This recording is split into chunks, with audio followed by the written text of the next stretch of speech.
بسم اللہ الرحمن الرحیم۔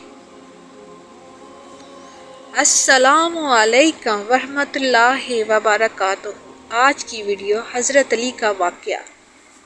مولا علی علیہ السلام کی زندگی ایسے بے شمار واقعات سے بھری ہوئی ہے جو دل کو چھو لینے والے ہیں اور انسان کو زندگی کے اہم سبق سکھاتے ہیں۔ ان کا ایک واقعہ جو ان کی سخاوت، دردمندی اور اللہ پر توکل کا اعلیٰ مظاہرہ ہے، اب کے لیے پیش کرتی ہوں۔ حضرت علی اور یتیموں کی مدد کا واقعہ۔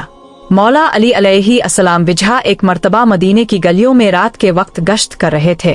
ان کی عادت تھی کہ وہ رات کے وقت لوگوں کے حالات معلوم کرتے تاکہ کسی بھی ضرورت مند کی مدد کی جا سکے۔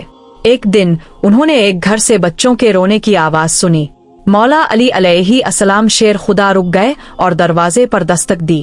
ایک خاتون باہر آئے۔ حضرت علی نے ان سے پوچھا، بچوں کے رونے کی آواز کیوں آ رہی ہے؟ کیا کوئی مسئلہ ہے؟ خاتون نے جواب دیا، ہم کئی دنوں سے بھوکے ہیں، میرے پاس کھانے کے لیے کچھ بھی نہیں ہے اور میں بچوں کو چپ کروانے کے لیے خالی ہانڈی میں پانی ڈال کر اسے چولہے پر رکھ دیتی ہوں تاکہ وہ سمجھی کہ کھانا پک رہا ہے اور سو جائے، لیکن آج وہ بھوک کی شدت سے رونے لگے ہیں۔ یہ سن کر حضرت علی علیہ السلام کے دل میں درد کی لہر دوڑ گئی۔ وہ فوراً واپس پلٹے اور بیت المال گئے۔ وہاں سے آٹا، کھجورے اور کچھ دیگر کھانے پینے کی چیزیں ایک تھیلے میں ڈالے۔ تھیلا بہت وزنی تھا لیکن حضرت علی نے خود ہی اسے اٹھایا۔ کسی نے کہا، علی یہ تھیلا ہمیں دے دے، ہم اب کے لیے لے چلتے ہیں۔ حضرت علی نے جواب دیا، قیامت کے دن میرا بوجھ کون اٹھائے گا؟ یہ بوجھ مجھے خود اٹھانا ہے۔ حضرت علی اس تھیلے کو لے کر اس خاتون کے گھر پہنچے۔ انہوں نے اپنے ہاتھوں سے آٹا گوندھا، روٹیاں بنائیں اور بچوں کو کھانا کھلایا۔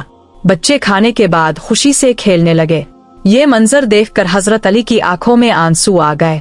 انہوں نے اللہ کا شکر ادا کیا کہ انہیں یہ موقع دیا کہ وہ ان یتیم بچوں کی مدد کر سکے۔ خاتون کو یہ معلوم نہیں تھا کہ یہ مدد کرنے والے شخص خلیفہ وقت حضرت علی ہیں۔ اس نے کہا، اللہ آپ کو جزا دے، اب ہمارے لیے ایک فرشتہ ثابت ہوئے ہیں۔ نصیحت اور سبق۔ ایک، خدمت خلق۔ حضرت علی کی زندگی ہمیں سکھاتی ہے کہ خدمت خلق ہی اصل عبادت ہے۔ دوسروں کی ضرورت کو سمجھنا اور اس کا فوری حل نکالنا ایک مومن کی پہچان ہے۔ دو، عاجزی۔ حضرت علی علیہ السلام خلیفہ ہونے کے باوجود خود سامان اٹھا کر لے گئے اور اپنے ہاتھوں سے کام کیا۔ یہ ان کی عاجزی اور انسانیت کا بہترین مظہر ہے۔ تین، اللہ پر توکل۔ خاتون نے بھوک کے باوجود صبر کیا اور اللہ سے امید رکھی۔ یہ واقعہ ہمیں سکھاتا ہے کہ مصیبت کے وقت صبر اور دعا ہی ہماری اصل مددگار ہے۔ چار، یتیموں کا خیال۔ اسلام میں یتیموں کی مدد کو بہت اہمیت دی گئی ہے اور حضرت علی نے اپنی زندگی میں اس پر عمل کر کے ہمیں ایک اعلیٰ مثال دی۔ یہ واقعہ نہ صرف دل کو چھو لینے والا ہے بلکہ ہمیں یہ بھی یاد دلاتا ہے کہ زندگی میں دوسروں کی مدد کرنا اور ان کے لیے آسانیاں پیدا کرنا ہی انسانیت کا حقیقی مقصد ہے۔